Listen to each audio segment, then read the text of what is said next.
Ok, aujourd'hui on va parler Europa League, on va parler club français, donc on va voir quels doivent être et quels sont les objectifs des clubs français en Europa League. Avant de parler club par club, je pense qu'on peut déjà commencer par voir quels sont les autres clubs en Europa League, quels sont les prétendants au titre et quels sont les outsiders. J'ai deux outsiders en tête, enfin un vrai outsider et un outsider qui va bientôt être éliminé de la compétition. Le premier outsider c'est Midtjylland, ça me paraît assez évident, ils ont un super effectif, des joueurs assez prometteurs. Francoligno, il y a quelques rumeurs à son sujet pour aller au Paris SG, mais aussi Dario Osorio. J'ai jamais vu de rumeurs sur lui pour un nouveau club, mais il est très bon, donc ça m'étonne un peu. Ils sont actuellement premiers de la phase de ligue avec 3 victoires en temps de match joué, 8 buts marqués, 2 encaissés et des victoires 2-0 face au Sturm Graz à domicile, 3-2 face à Nottingham Forest à Nottingham et 3-0 face au Maccabi Tel Aviv à l'extérieur. Le deuxième outsider, c'est les Glasgow Rangers, mais à l'inverse de Midtjylland, ils ont fait 3 matchs, 3 défaites, 6 buts encaissés, 1 marqué. Ils sont derniers de phase de ligue d'Europa League. Et en Scottish Premiership, c'est pas glorieux non plus, puisqu'ils sont 5e, avec 2 victoires, 6 matchs nuls et une défaite. A priori, c'est plus qu'une question de temps avant que les Glasgow Rangers soient éliminés et soient plus un outsider. En favori, il y a plusieurs équipes qui se démarquent. Il y a la Roma de Gasperini qui font du très bon travail. Certes, actuellement, ils sont 23e d'Europa League avec donc 3 matchs joués et une seule victoire. Mais bon, ils ont eu 2 défaites. Une face au Victoria Plizen, on peut l'excuser. Et puis une face à Lille. Lille, c'est pas n'importe qui non plus, c'est pas mauvais. Surtout qu'ils sont actuellement 2e de Serie A. Ça montre qu'on peut les prendre au sérieux. On peut aussi voir Porto comme un favori. Actuellement, en Europa League, ils sont à 2 victoires et une défaite face au Nottingham Forest. Ils sont aussi premiers du championnat portugais avec 7 victoires et un match nul. Et leur effectif est plutôt bon, avec des joueurs comme Samu Omorondion, Jacob Kiwor, qui vient d'Arsenal, Diego Costa, très bon gardien, Luc de Jong ou encore le très jeune Rodrigo Mora. Et le troisième favori, c'est Aston Villa. Ils sont actuellement 10e d'Europa League avec 2 victoires et une défaite. La première victoire, c'était face à Bologne en septembre dernier en Angleterre 1-0. La deuxième victoire, c'était aux Pays-Bas face au Feyenoord 2-0. Et la seule défaite, c'était aussi aux Pays-Bas 2-1 face au Go Ahead Eagles.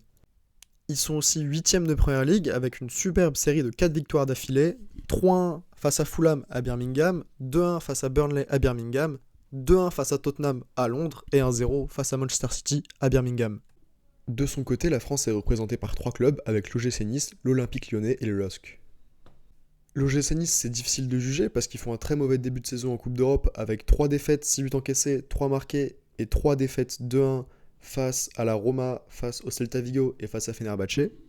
Mais d'un autre côté, lors du match face au Celta Vigo, après le rouge de Klose, on a vu une équipe solidaire, une équipe qui était prête à défendre et une équipe qui s'entraidait.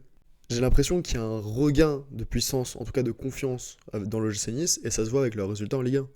Ils ont réussi à tenir le nul 2-2 face à Monaco dans le derby, ils ont réussi à battre l'OL 3-2 et à battre Rennes à l'extérieur 2-1. Le tout en ayant pas mal de blessés importants comme Endai Chimie, Bombito, Terem Mofi ou encore Dante. Donc on a vu que Nice pouvait avoir de bons résultats même avec des blessés. Maintenant va falloir prouver sur la scène européenne, va falloir battre Fribourg lors de son prochain match à domicile. Porto à l'extérieur, je m'attends pas à un grand résultat, mais il faut au moins ramener le point du nul.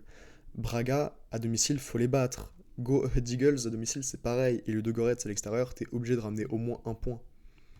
Pour se qualifier, il faut viser 10-11 points. Donc ils ont juste pas le droit à la défaite lors des 5 matchs restants. Et déjà, si tu te qualifies dans le top 24, c'est un miracle. Si Nice arrive à atteindre le top 24, je pense qu'ils peuvent aller en quart ou en huitième. Dans tous les cas, ils auront que ça à jouer parce que c'est pas une équipe qui est faite pour gagner la compétition.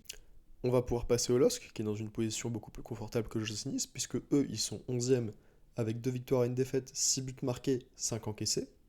Leurs 5 matchs restants sont beaucoup plus abordables que ceux de l'OGC Nice, puisque eux, ils affrontent le Dynamo Zagreb, l'Étoile Rouge de Belgrade, les Young Boys de Berne, le Celta Vigo, ainsi que Fribourg. En plus d'un tirage pas si difficile que ça pour le LOSC, ils ont aussi une bonne profondeur de banc. Par exemple, face au PSG, sur le banc, il y avait Sarawi, Thiago Santos, Félix Correa ou encore Hamza Egaman. Tout ça fait que le LOSC peut viser un top 8, même doit viser le top 8, et même plus, je pense que le LOSC, ils peuvent aller en demi-finale. Ils ont l'équipe pour aller en demi-finale. Après, ça va être difficile, mais ils peuvent aller en demi-finale, et ils doivent viser les demi-finales.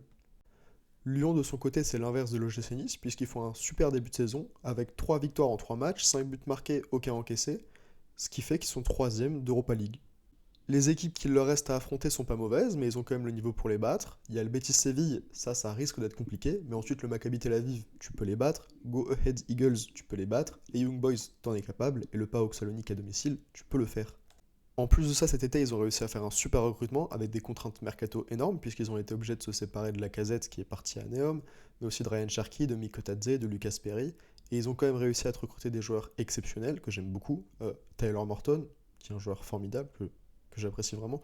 Dominique Griff, Robin Kluivert, Afonso Moreira, Martin Satriano, Pavel Sulc, Karabek.